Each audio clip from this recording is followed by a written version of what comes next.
Radhe Radhe friends, welcome to my YouTube channel best knowledge. First of all please don't forget to like and comment my videos. So जैसा कि आप देख सकते हैं, video में ही दिख रहा होगा आपको, बीएससी 6 सेमेस्टर में मैथ्स का चैप्टर नंबर 9 डुअलिटी आज हम डिस्कस करेंगे, जिसका ये लेक्चर नंबर फर्स्ट है। ठीक है, फर्स्ट ऑफ ऑल मैं आपको बता दूं, बीएससी 6 सेमेस्टर में मैथ्स की 3 बुक लगी हुई हैं, जिसमें से एक बुक है ऑपरेशन रिसर्च, जिसको शॉर्ट फॉर्म में बोलते हैं OR। उसके लेक्चर्स चल रहे हैं मेरे चैनल पर, इसलिए कंफ्यूज बिल्कुल ना हो कि कौन सी बुक के लेक्चर्स चल रहे हैं। OR ऑपरेशन रिसर्च का चैप्टर नंबर 9 डुअलिटी है, जिसका लेक्चर ये फर्स्ट है।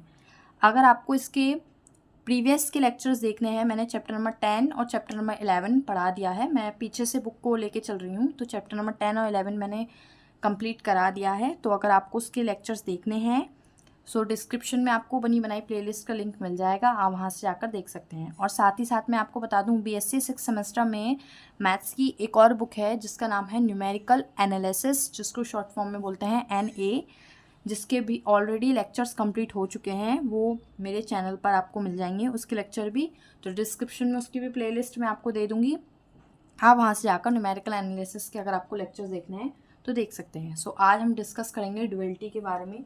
तो इस चैप्टर के जो क्वेश्चंस हैं वो काफ़ी ज़्यादा अच्छे हैं, काफ़ी ज़्यादा इजी हैं, बहुत ही ज़्यादा इजी हो जाते हैं। इसलिए मैंने सोचा कि सबसे पहले मैं आपको ये वाला इजी वाला चैप्टर ही कवर अप करा देती हूँ। इस चैप्टर के क्वेश्चंस बहुत ज़्यादा डिफ़िकल्ट नहीं होते हैं, आसानी से हो जाते हैं। ठीक है, तो मैं यहाँ पर एक क्वेश्चन नोट करती हूँ, फिर आपको बताऊँगी कि डुअलिटी किस तरह से हम फाइंड करते हैं। ठीक है, तो देखिएगा फ्रेंड्स, मैंने यहाँ पर क्वेश्चन नोट किया है। क्वेश्चन मैंने इस तरह से लिखा है, मैक्सिमम, मतलब ये जो वैल्यू होती है ये मैक्सिमम वैल्यू कहलाती है। z equals to with 3x + 1 + 5x2 + 4x3। ठीक है, और साथ में यहाँ पर आपको कुछ इक्वेशंस दी हुई होंगी। डुअलिटी के क्वेश्चंस की पहचान ऐसे ही होगी, आपको एक मैक्सिमम वैल्यू दी होगी, मैक्सिमम इक्वेशन दी होगी, और साथ में उसके 2 से 3 आपको यहाँ पर इक्वेशन दी हुई होंगी विथ वेरिएबल्स। यहाँ पर जो आपके वेरिएबल्स हैं वो क्या हैं, x1, x2 एंड x3 है। कहीं कहीं पर आपको W1, W2, W3 मिल सकते हैं, XYZ की फॉर्म में मिल सकते हैं। तो वेरिएबल्स आपको किसी भी फॉर्म में मिल सकते हैं। सो यहाँ पर जो वेरिएबल्स हैं वो कितने हैं, 3 वेरिएबल्स हैं, x1, x2 एंड x3, जो कि हमेशा greater than and equal to 0 होंगे। किससे, मैक्सिमम वाली कंडीशन में ग्रेटर दैन इक्वल टू 0 होंगे। मिनिमम के भी क्वेश्चंस आते हैं, उनको भी हम डिस्कस करेंगे। अभी हम मैक्सिमम वाले पढ़ रहे हैं, नेक्स्ट लेक्चर में हम मिनिमम वाला का डिस्कस करेंगे। ठीक है, और देखिए जो आपको 3 इक्वेशन दी हुई हैं, मैं एक बार पढ़कर बता देती हूँ। 2x1 + 3x2 <= 8, 2x2 + 5x3 <= 10, 3x1 + 2x2 + 4x3 <= 50। ठीक है, यहाँ पर देखिए x1 और x2 वेरिएबल है, यहाँ पर x2 और x3 वेरिएबल है, और यहाँ पर तीनों वेरिएबल हैं, x1, x2, x3। अब बात आती है कि इसको सॉल्व कैसे करते हैं और इसकी डुअलिटी कैसे फाइंड करते हैं। ठीक है, तो इसके सॉल्यूशन के बारे में बात करते हैं। तो फर्स्ट ऑफ ऑल ध्यान से देखिए आप कि हम सबसे पहले इसको एक अच्छे से फॉर्मेट में लिख देते हैं। तो इसको थोड़ी सी लैंग्वेज में अगर मैं आपको बताऊं तो इस तरह से लिखेंगे, the standard primal problem of given LPP, मतलब इसको LPP बोलते हैं, लीनियर प्रोग्रामिंग प्रॉब्लम, क्योंकि लीनियर इक्वेशंस है ना, तो इसलिए इसको बोलते हैं LPP। अगर आपको ध्यान नहीं रहे तो आप ब्रैकेट में लिख सकते हैं लीनियर प्रोग्रामिंग प्रॉब्लम। अभी मैंने यहाँ पर शॉर्ट में लिख दिया इज मैक्सिमम। थोड़ी सी मैंने लैंग्वेज लिख दी है, the standard primer problem of given LPP maximum कितनी है, 3x1 + 5x2 + 4x3। ठीक है, ये मैं पूरा एज इट इज़ नोट कर रही हूँ, पर ध्यान से देखिए क्यों दोबारा मैं नोट कर रही हूँ। देखिए कैसे, मैं जैसे यहाँ पर ये फर्स्ट इक्वेशन है, ठीक है, तो यहाँ पर देखिए 2x1 वेरिएबल कितने हैं, 3 हैं, तो हर इक्वेशन में हमें 3 वेरिएबल ही अवेलेबल करने हैं, जिससे हम अच्छे से पहचान पाएँ। देखिए कैसे, x1, x2, x3 3 वेरिएबल्स हैं, यहाँ पर x1 भी है, x2 भी है इक्वेशन नंबर 1 में, बट x3 नहीं है, तो हम अपने पास से लिख लेंगे 0x3, मतलब 0 की किसी भी वेरिएबल से मल्टीप्लाई करेंगे 0 ही आ जाएगा, तो कोई फ़र्क नहीं पड़ेगा। बट यहाँ पर अभी देखने के लिए x3 का कोफिशिएंट कौन है, 0। ठीक है, जैसे x2 का कोफिशिएंट है 3, x1 का कोफिशिएंट है 2, इसी x3 का कोफिशिएंट कितना है 0, कन्फ्यूजन ना हो इसलिए इस तरह से लिख लेते हैं, बाकी लेस देन इक्वल टू 8। ऐसे ही सेकंड इक्वेशन लिखेंगे, देखेंगे x1 नहीं है तो यहाँ पे लिखेंगे 0x1 + 2x2 + 5x3।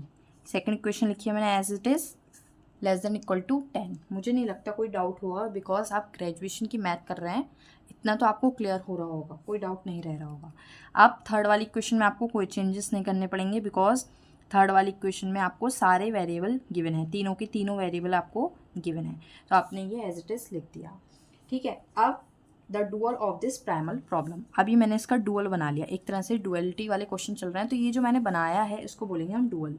सो हम लिखेंगे the dual of this primal problem, of this primal problem.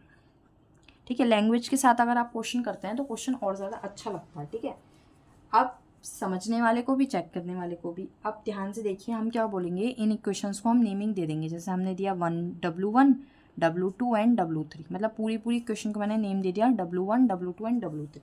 क्यों दे दिया, अब देखिए जब भी आपका क्वेश्चन जैसा भी होगा उसको हम अपोजिट ही करेंगे। डुअलिटी में क्या करते हैं, अपोजिट करते हैं। यहाँ पर आपको मैक्सिमम क्वेश्चन दे रखा है, मैक्सिमाइजेशन में दे रखा है, आप मिनिमाइजेशन में करेंगे। मैक्सिमम दे रखा है तो इसका जो आंसर आएगा वो मिनिमम में आएगा, अगर मिनिमम दे रखा होता तो हम इसका उल्टा निकालते, मैक्सिमम निकालते। ठीक है, डुअलिटी का मतलब ही होता है इसको अपोजिट कर देना, तो ये मैक्सिमम है तो हमारा जो आंसर आएगा मिनिमम में कन्वर्ट करते हैं, तो हम यहाँ पर जो मैक्सिमम लिखा है इसको हम क्या लिख देंगे, मिनिमम।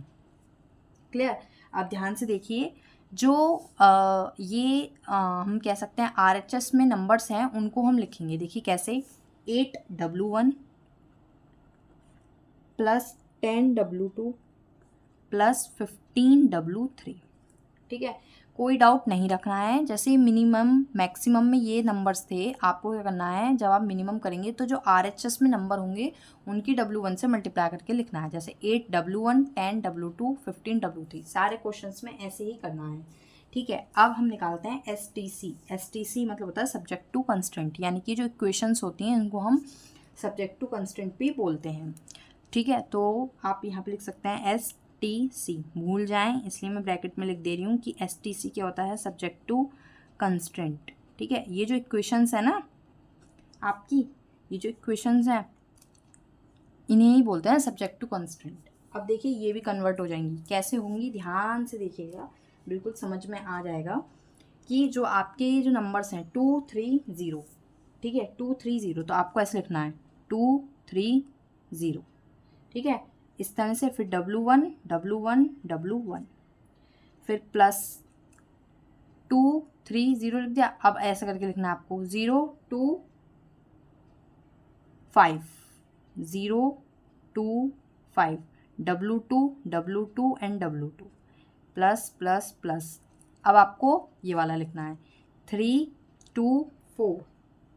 ठीक है, W3 W3 एंड W3। अभी आप बोलेंगे क्या करा, देखिए ध्यान से देखिए, जो वर्टिकल नंबर्स हो वो हॉरिजॉन्टल लिख दीजिए, ये आपके जो हॉरिजॉन्टल हैं वो वर्टिकल, 230 ऐसे आप ऐसे लिख दीजिए 230, और x1 x2 x3 के बदले जो आपके वेरिएबल्स हैं वो रिप्लेस हो जाएंगी किसमें, W1 W2 W3 में। बात को समझिए, जो आपकी वेरिएबल्स हैं x1 x2 एंड x3 वो कन्वर्ट हो जाएंगे W1 and W2 and W3 में। सो W1 W2 W3 लिख देंगे। फिर ये वाला सेकेंड वाली इक्वेशन के 0 2 5 वर्टिकल लिख दें 0 2 5, 3 2 4 वर्टिकल लिख दें 3 2 4, और फिर उसमें आप वेरिएबल्स लगा दीजिए।